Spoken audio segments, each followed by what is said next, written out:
আলহামদুলিল্লাহ এবার যে ভুট্টার ফলন এত ভালো হয়েছে আমাদের, এই যে দেখুন, আমি আপনাদের কিছুদিন আগে ভিডিও দিছিলাম। তো ওই ভিডিওটাতে দেখিয়েছিলাম যে সবেমাত্র আমরা ভুট্টা লাগিয়েছি, তখন কিন্তু আমাদের ভুট্টার গাছ মানে বেরই হয় নাই তখন, ওই অবস্থায় আমি দেখিয়েছিলাম। আর এখন দেখুন কত বিশাল বিশাল হয়েছে। সব কিছুর জন্যই আলহামদুলিল্লাহ এত ভালো ফলন হয়েছে আমাদের ভুট্টার, এই জন্য আল্লাহ তাআলার দরবারে শুকরিয়া। আর সাইডেও কিন্তু এই যে এগুলো কিন্তু ভুট্টা, এগুলো আমাদের ভুট্টার ক্ষেত না। তো এগুলোর তুলনায় অনেকাংশে আমাদের ভুট্টাগুলো ভালো হয়েছে। এই যে দেখুন, আর কিছুদিন গেলে এগুলোর ফুল বের হওয়া শুরু হয়ে যাবে। এই যে দেখুন কত বিশাল বিশাল হয়ে গেছে।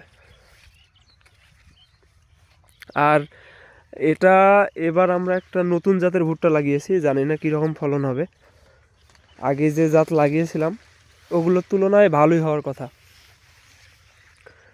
তো আমি আবার পরে আপনাদের আপডেট দিব ভুট্টার ফুল বের হলে। আশা করা যায় আর কিছুদিনের মধ্যে ভুট্টাগুলোর ফুল আসবে, মোচা আসবে। এই যে দেখুন কত বিশাল হয়ে গেছে।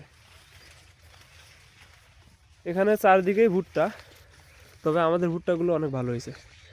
এই পাশে যে ভুট্টাগুলো আছে এগুলোর তুলনায় আমাদেরগুলো অনেকটাই ভালো। এই পাশেও আছে কিন্তু এগুলো এতটা ভালো না, এগুলোর থেকে আমাদের ফলন ভালোই হয়েছে, সেই কারণে আলহামদুলিল্লাহ।